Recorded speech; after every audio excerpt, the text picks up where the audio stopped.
Imagine a car that combined European handling and American horsepower. Imagine a rivalry that changed the course of automotive history. Imagine a race that drew the eyes of the world to a small town in France. Now meet the man who made it all happen.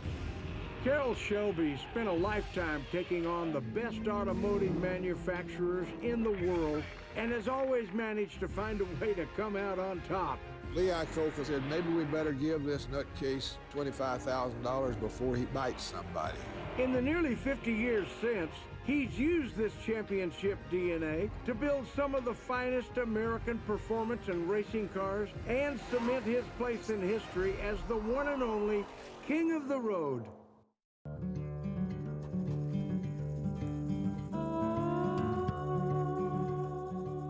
He was a racing driver, a successful businessman, a guy who could get things done, a wheeler dealer, you might say.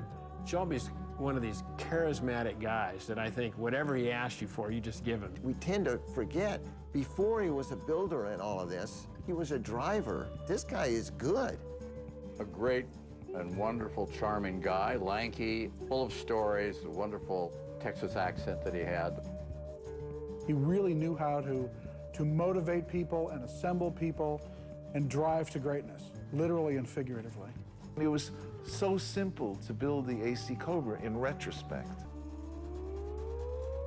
But that it brought down the house of Ferrari?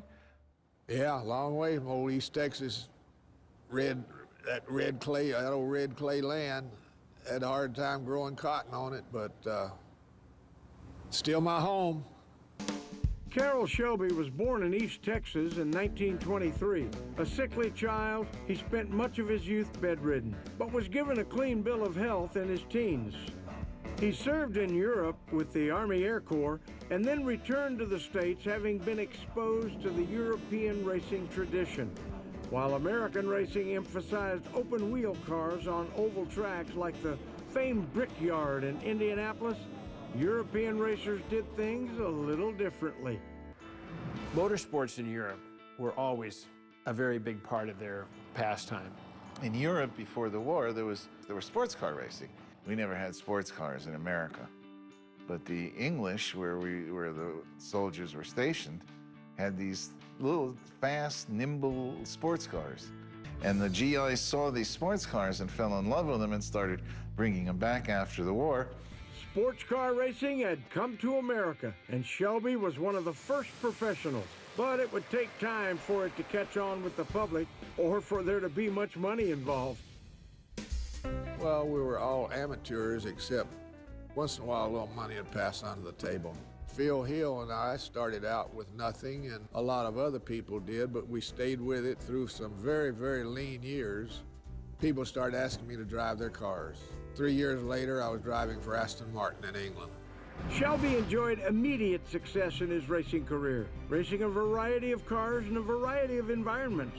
In 1954, Shelby made his first trip to the most celebrated racetrack in Europe, the Circuit de l'Isère, site of the legendary 24 Hours of Le Mans.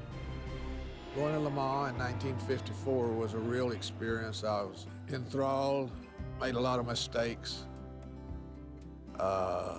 Aston Martin would never have won it, didn't have but 180 horsepower back in those days. Shelby made it 74 laps before dropping out. He would not return to the fabled track for 5 years, but he was firmly established in the racing world. In the late 50s in America, there was a gentleman thing. You put on your little driving gloves that were leather on one side and wick on the other, and a helmet, and you raced in your shirts. It was a sport, you know, an amateur sport. We partied together, oftentimes before a race, even the night before a race. We'd find ourselves in a bar. And the next morning, you would find everybody at the track, and the flag dropped, and the race would be on, and just drive like hell. The late 1950s saw Shelby's racing career continue to flourish. He raced in Ferraris and Maseratis and set 16 U.S. and international speed records. Shell was a natural driver. He was fearless, he was on the gas, he knew the cars, he loved the big Ferraris, he loved the 4.9 Lampredi engine. He was more of a muscle and wrestle the car than maybe Phil Hill was, which was more of a finesse. And they had wonderful, wonderful dicing together. And it would be so thrilling to watch the most thrilling part of the race. But there remained one mountain left to climb, Le Mans, and the powerful Ferrari factory team. In 1959, Shelby returned to Le Mans behind the wheel of an Aston Martin. But unlike his overmatched 1954 entry, the powerful DBR1 propelled Shelby and co-driver Roy Salvadori to the winner's circle. Ferrari was favored. Ferrari was always faster at Le Mans. He was 10 miles an hour faster down the straightaway than we were, always. But we handled better. We had a very well-organized team under John Wire. Old Death Ray, we called him.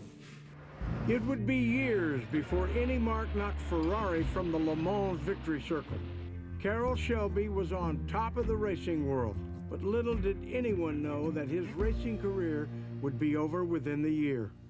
In the late 50s, Shelby knew he had a heart condition. The doctor said to him, "You gotta stop racing. You gotta stop racing. You're gonna die in a race car. You're gonna kill yourself and a bunch of people." Carroll Shelby's last race was at Laguna Seca in 1960. Against doctor's advice, he took the wheel of his Maserati for one last run. We were both driving bird cages at Laguna Seca in 1960. Toward the end of the race, I caught him. I was driving faster than anybody should, and my hands were bleeding. I caught him, and I couldn't get by.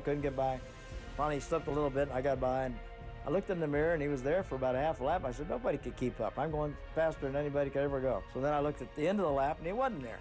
So when he hired me to drive for him the next year, I said, what happened? I said, you were there for a little bit, and then you weren't there anymore. And he said, well, Billy, I had to get in my uniform and get a nitroglycerin pill because my heart was hurting. And I didn't know he had a heart problem. And that was his last race. He never drove again. I said, this is a bunch of crap. Keep on going like this. I didn't have any idea before the race that that was all for me. I got out of the car and said, that's it. I'm finished. I'm going to go build my own car. It was so simple to build the AC Cobra in retrospect. But that it brought down the house of Ferrari?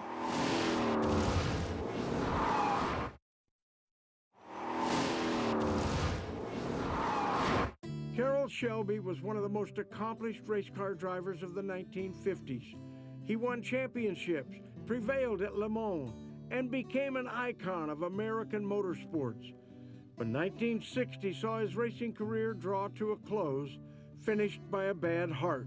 But even during Shelby's racing career, he'd kept his eyes on becoming a manufacturer, and his racing experience would come to inform his decisions when he hung up his spurs and hung out his shingle. All the time that I was racing, I enjoyed driving race cars, but it was the idea of building my own car that fascinated me. I always wanted to do that. That was my main objective. That's the reason I stayed in England for several years, spent time at Ferrari, Maserati, Aston Martin, and I knew that I could build my own car. I knew I could get somebody to build the car for me. I used race driving to fill in, make a little money to try to reach my goal. Shelby, when he was younger, raced an Allard. An Allard is the same idea as a Cobra, the forerunner of the Cobra. It's a hot-rodded English sports car because America didn't make a sports car chassis or body. It didn't make it, right? I mean, we made a 57 Cadillacs that weighed 6,500 pounds. That's what America was into, right? It was England and Italy and France that were making little light cars. But along with the little light cars, they had little light engines. Shelby wasn't reinventing the wheel, but it was a confluence of interest. Shelby initially tried to partner with General Motors in building a sports car, but the results were unsatisfying to all concerned. Shelby got together with a couple other very influential people and decided that it would make sense to have an American car, again, with reliable mechanical underpinnings, but closed in sexy Italian coachwork.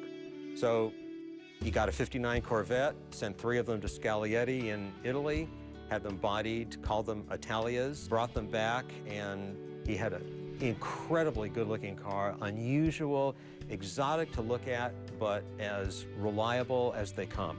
So rumor has it that Ferrari, when he got wind of Scaglietti building cars for Chevrolet, something as lowly as a Corvette, he threatened Scaglietti with pulling his business if Scaglietti didn't stop this nonsense with the American manufacturer and just concentrate on Ferraris. I think Ferrari probably felt that it was going to dilute the prestige of the coachwork on his own cars. Shelby's Plan B, though, would succeed beyond his wildest dreams.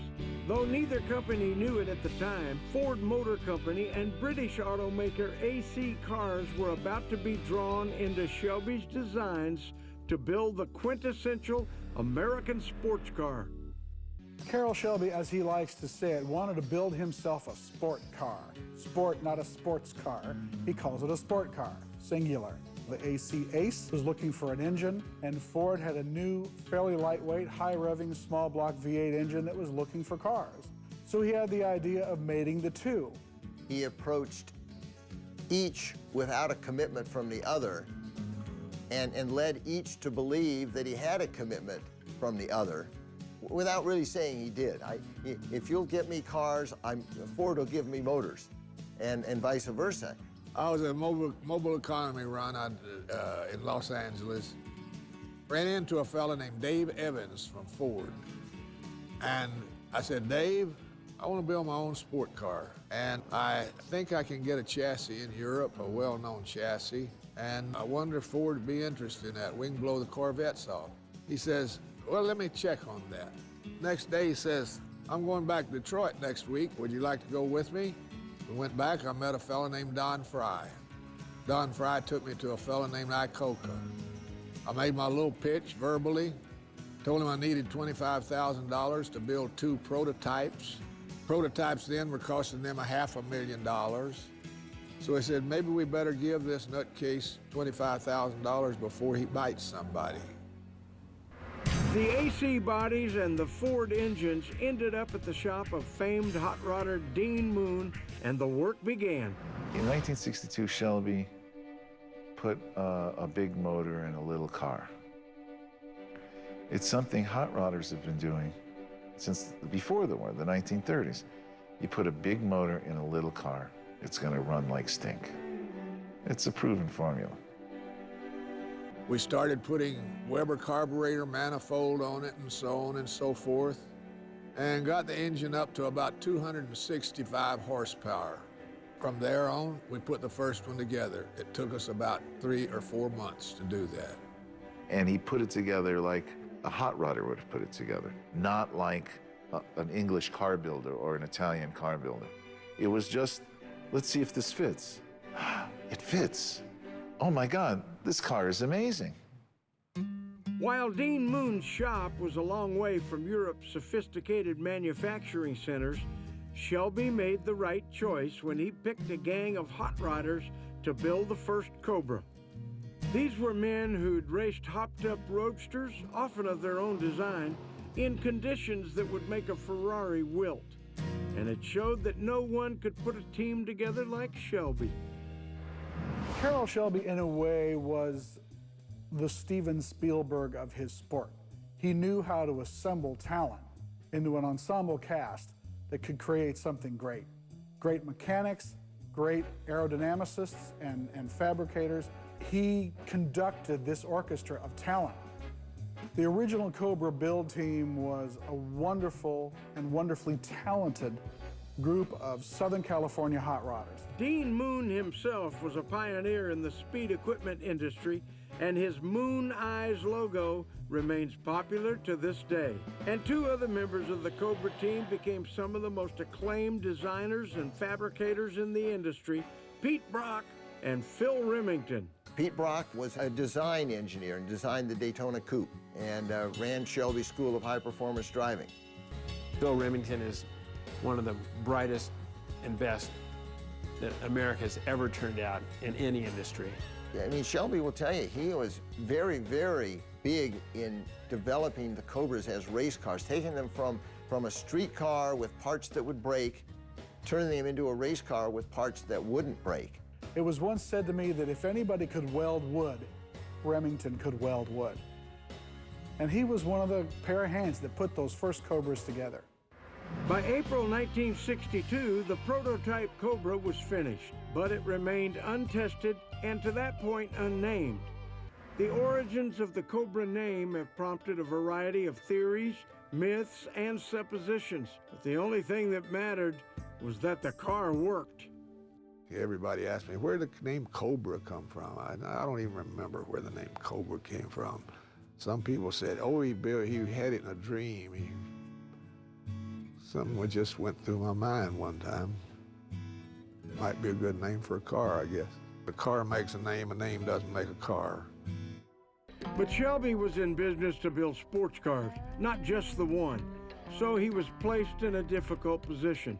To continue building Cobras, he had to sell some, which was easier said than done. In the very earliest days, Shelby only had the resources to build the first Cobra, CSX 2000 is what it's called. And he wanted people to think that he had more than he had. So he would show the car to a magazine would take it out and drive it, do a road test, do a photo session. He took it up to legendary car customizer and pinstriper Dean Jeffries, who'd paint it another color. Then they'd take it to another magazine. So that magazine thought they were getting a different car than the previous magazine had. And that car was repainted who knows how many times before the second Cobra was actually built. They wanted people to think, oh yes, we're a big-time manufacturer, because even though they're hooked up with Ford, they needed sales to make the cars, and they didn't have any cars yet. Anyway, John Christie from Sports Car Graphic wanted to test it, and he put it on the cover. And that's the thing that got us off the ground. God bless John Christie, wherever he might be. Because without him, without his enthusiasm, there would be no Cobra, and nobody had ever heard of Carroll Shelby to this day.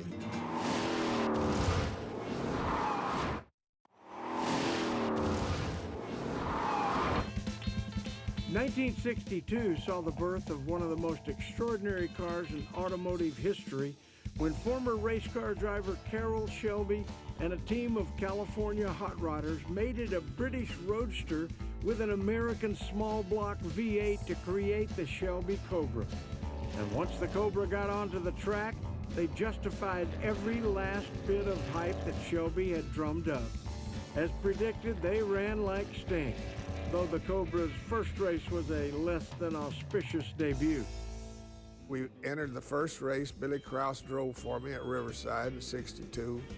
And we were leading the Corvettes, just running away from them. Chevrolet had some real quick Corvettes there. They were, the latest things that they had available. Dave McDonald drove one and Doug Hooper drove one.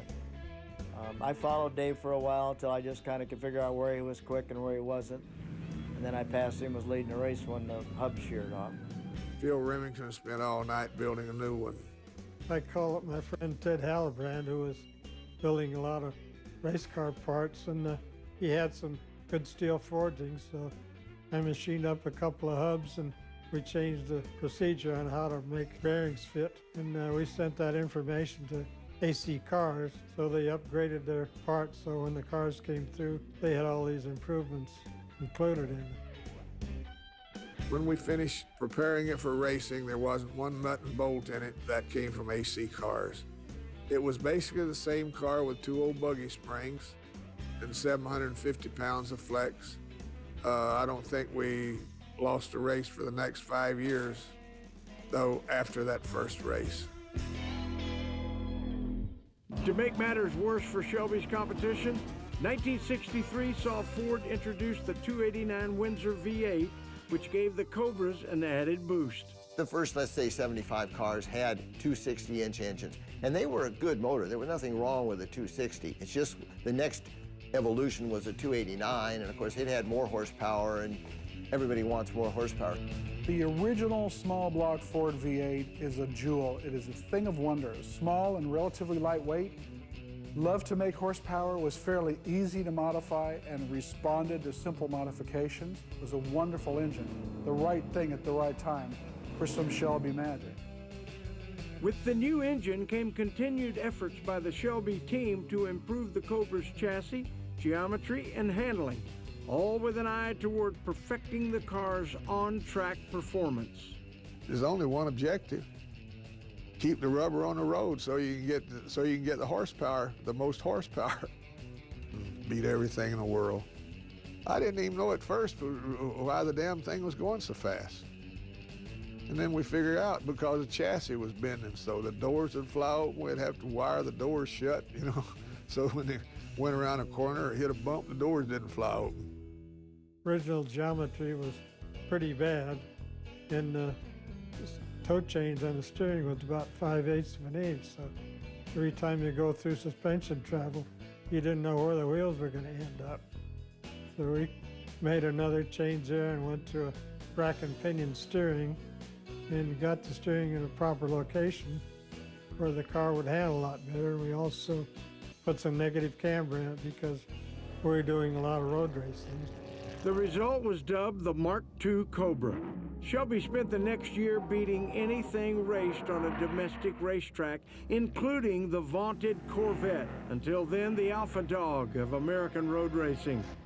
When you look at the Cobra when it first began to race, you had to understand how different it was, a beast from the other cars.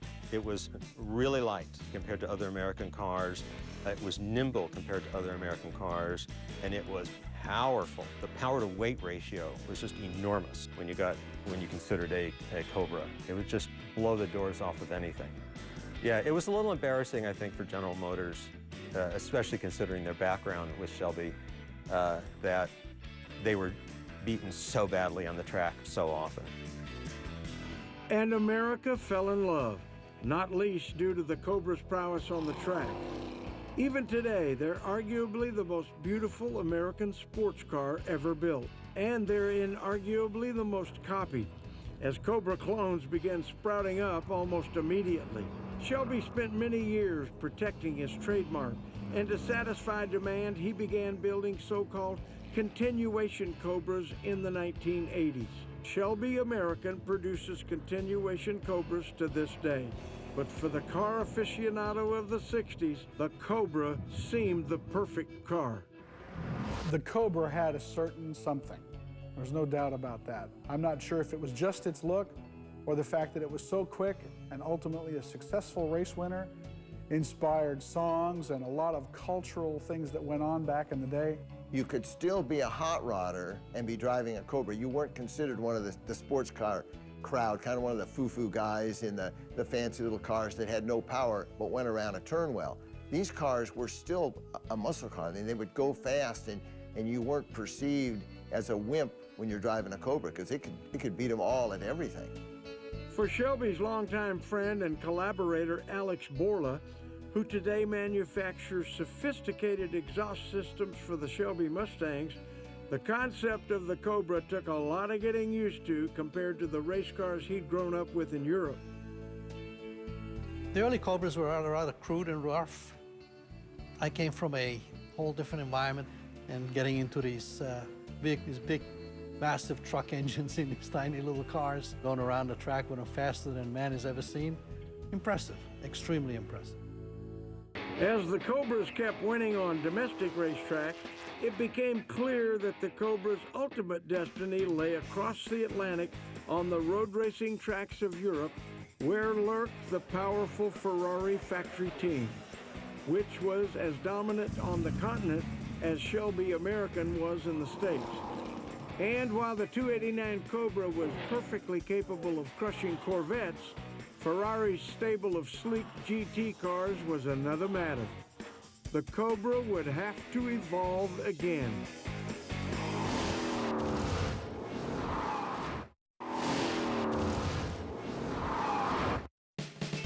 Carroll Shelby's race team spent the early 60s blowing their competition off the racetrack. In event after event, Cobras bested their rivals, often in spectacular fashion. But to that point, the Cobras were big fish in a little pond. To truly prove their racing mettle, Shelby's team would have to take on the best the world had to offer. And that meant going head-to-head with Scuderia Ferrari, the fabled Italian automaker's factory team. In the 1950s, there was nothing like a Ferrari. The name conjured everything sexy and exciting about a sports car. They were glamorous. They had all this panache about them. And they ended up being the ones to beat. Whereas Ferrari did it like a surgeon would with a scalpel, Shelby did it like a jungle explorer would with a machete. He got a big hammer and smacked away at that nail. To take on the Italians was no mean feat. But one of Shelby's great strengths was putting together the right team. When it came to drivers, he recruited the very best, often from right out under the Ferrari factory team. Phil Hill and Dan Gurney and Ken Miles, he knew the drivers, and he knew the drivers that could get the job done. Great drivers. If you look back in the day, you figure that Dan Gurney, for example, by then already had driven for the Ferrari factory team. Phil Hill, a Ferrari Formula One champion. Bob Bondurant. My gosh, these guys were like the best of their era, and he's got them all. He doesn't just have one or two or three. He's got all these guys that were heroes. They're working for Shelby American. He knows how to bring out the best in someone, and if it takes a playful interaction with him in that way, that's what he'll do. Watch him at a race or watch movies of him. He's always talking to the drivers, encouraging them. You don't see him yelling at people. That just isn't the way he did it. He encouraged them, and of course, they were the best at what they do anyway. You keep hearing stories about Shelby maybe giving Gurney the finger as he drove by or something, and all those are just embellishments of little things that may or may not have happened, but they make a good story. These drivers were some of the best America had to offer, and the prospect of these men going overseas to take on the best Europe had to offer was an increasingly big story for American race fans. Ford, here they have an American car, and of course you're going to want somebody American driving it. You're not only going to gain prestige for the manufacturer, you're going to gain prestige for the individual. They're like the modern rock stars of today. You know, everybody wanted their autograph. Everybody wanted to be where they were. Everybody wanted to do what they did. They were pretty popular. They were the superstars of their day. Regardless of the skill of the drivers, the Cobra, with its small block V8 and roadster body, wasn't quite up to the task of taking on Ferrari's coupes.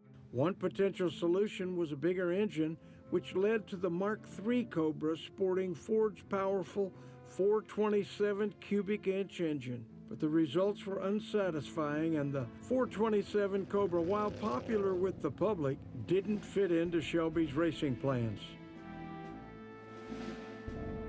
Well, the big motor has so much power and so much torque. That car is so easy to drive. You can drive up any curvy road, you put it in fourth gear, and you go. You can lug it down to 1,200 RPM and then feed it the gas, and it just picks right up and goes. You don't need to shift gears. It's the most forgiving thing you've ever seen.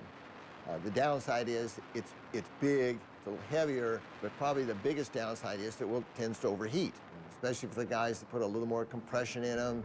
Next thing you know, you're making a little more power with the same size radiator. You slow down in traffic and your temp gauges goes, and you think, uh-oh. A bigger engine wasn't the answer. A more radical evolution was needed to prepare the Cobra for European racing. The Cobra had a speed limit that was around 150, 160 miles an hour. It could get there quicker than any Ferrari. But on the long circuits of Europe, on the long back straightaways, the Ferraris were faster because the Ferraris were aerodynamic, and they could go closer to 200 miles an hour.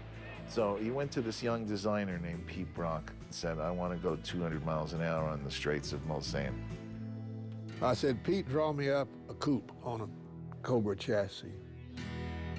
He drew up the most beautiful looking car you ever saw in your life. Still beautiful today. We put one together. It was a long, tedious 6-month process, really hard. Sometimes you have to go along and develop and develop and develop until you overcome whatever mistakes you have. But once the kinks were worked out, the Daytona Coupe was a fearsome beast indeed. Shelby campaigned the Daytona against Ferrari in the 1964 FIA season with great success, especially at Le Mans, where Bob Bondurant and Dan Gurney drove a Daytona to first in class and fourth overall. The greatest fun racing for Shelby was with the Daytona Coupes for me. And that coupe, Dan Gurney and I ran 197 miles an hour down the Mont Straight, lap after lap after lap. And winning at Le Mans is fantastic. It's the most celebrated race in the world. That was my first time at Le Mans. Overall, the Daytona Coupe came within a whisper of defeating Ferrari in the '64 FIA season. You know, everybody that wants to do an interview wants me to say something bad about Ferrari. I wasn't very happy then. Next year, just beat the heck out of him and won it by such a wide margin. I think we won it by June. I said, I want you to win as many races as you can. We want to win the World Manufacturer Championship and take it away from Ferrari.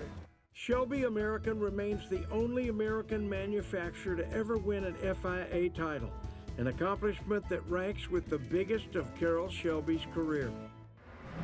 Ferrari was not only losing to Shelby on the racetrack, the company was facing another looming threat from America, Ford Motor Company. By the early 1960s, the pithy saying, "Win on Sunday, sell on Monday," had begun to take hold in Detroit, and the expression had no bigger adherent than the then CEO of Ford Motor Company, Henry Ford II, seen here with his son Edsel. Ford wanted to start producing race-ready production cars to give the Ford name extra credibility, and in the spring of 1963, he seemed to have the perfect plan. Ferrari was king of the world. There was no one that made a car like Ferrari, you know? Ferrari was fast. Ferrari was sexy. Ferrari epitomized sports cars. And Ford wanted some of that sexy magic. And so Henry Ford, the Deuce, offered to buy Ferrari, and Ferrari agreed to sell the company to Ford. But Enzo Ferrari welched on the deal at the last minute, so angering Ford that he declared open war on the Italian automaker. The conflict would be played out on the racetracks of Europe, pitting the wildly successful but specialty manufacturer against one of the largest companies on earth. Ferrari didn't have the deep pockets of Ford, but what Ferrari had was the experience and the momentum. It knew what it was doing. It had figured it out. It had helped make the rules this whole time. Ferrari reigned supreme. But here was Ford that didn't have all that expertise. They had to kind of start from scratch in a way. The Ford GT program began soon after, and the first Ford GT40s debuted just in time for the 1964 racing season. Initially overseen by Shelby's old boss, John Wyer, the GT40s, GT for Grand Touring, 40 for how many inches tall the car stood, were fast but flawed. What was needed was a new perspective, and thankfully for Ford, they were already in business with just the right man. Shelby's experience campaigning the Daytona Coupes across Europe made him the perfect choice to take the helm. He had already won Le Mans in the Aston Martin. He knew what it took to win Le Mans. And he had the privateer sensibility to apply to the car. Carroll Shelby and Henry Ford were the perfect match. Henry Ford had been jilted by Enzo Ferrari. Carroll Shelby had no love for Ferrari. And you put Shelby together with the Ford family, and it was the perfect storm. They were out for Ferrari. And the Ferrari-Ford wars were on. Game on.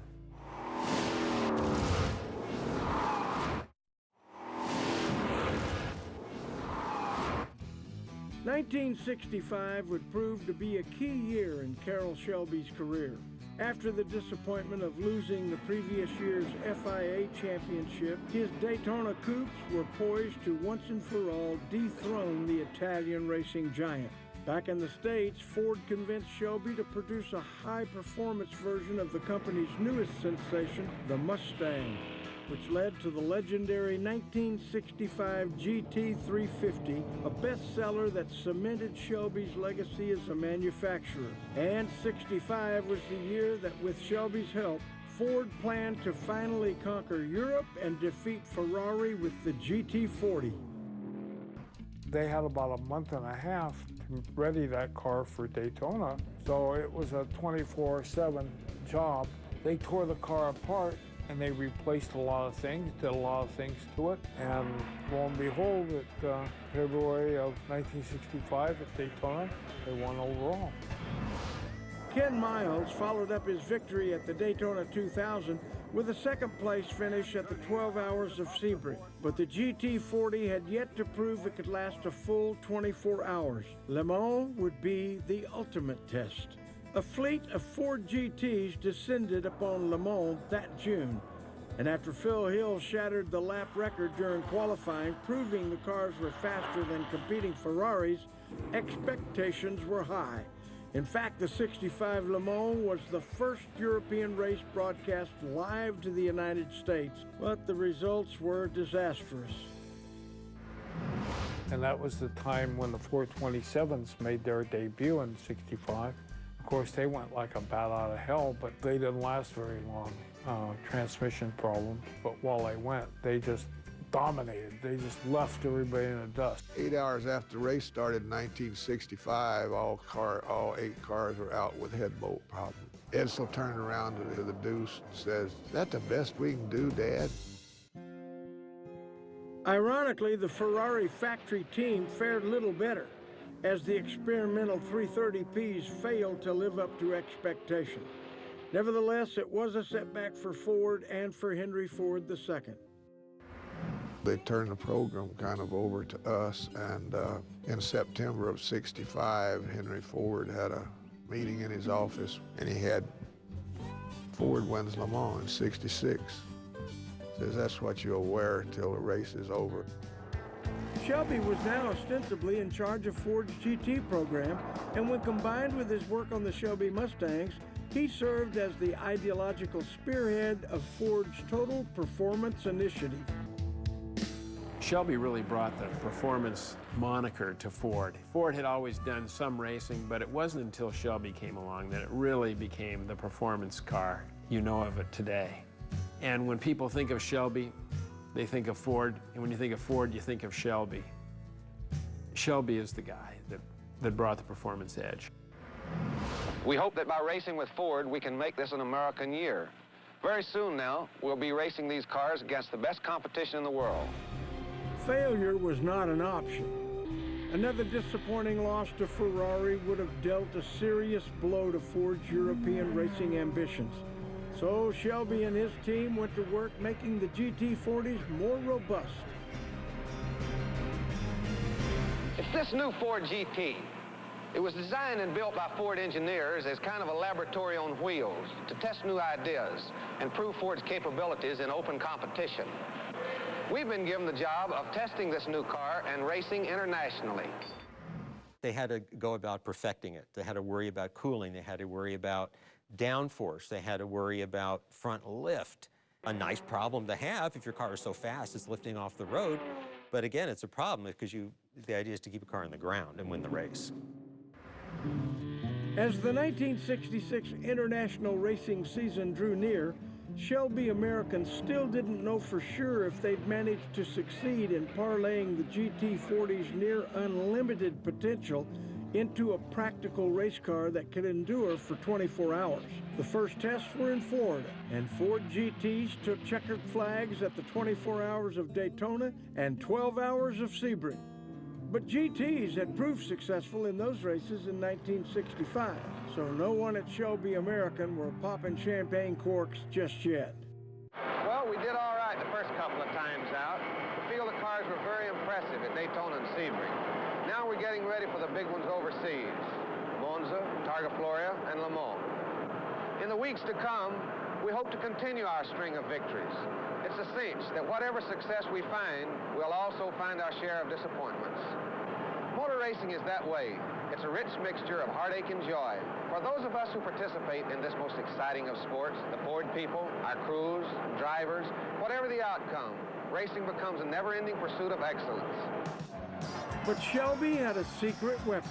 One of the major technical challenges facing any team entered at Le Mans was braking after the Mulsanne straight, going into the tight Mulsanne corner, which required drivers to slow their cars from 200 miles per hour to around 60. That sort of braking was murder on rotors. Phil Remington devised a way to change the rotors in 1 minute. Those cars weighed 4,000 pounds when they were loaded with fuel and driver. Can you imagine kinetic energy after 3.5 miles down Mouzon Strait? What it took to stop one of them? Phil saw the problem.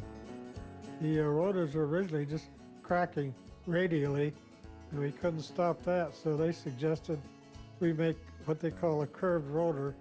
They call it the empirical formula. You had a friend make a pattern, he cast the rotors. We came up with a quick change deal where we popped the calipers off and hung them on a little lanyard. The rotors were held on with the hats and the wheels, so you pull the wheel off and the calipers, you could pull the rotor and the hat off and replace it.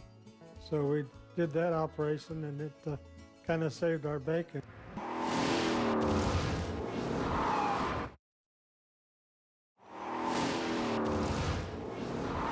Remington's quick change technique was so revolutionary, some teams accused Shelby American of cheating. Technical wizardry aside, the Mark IIs were clearly faster than their rivals at Ferrari.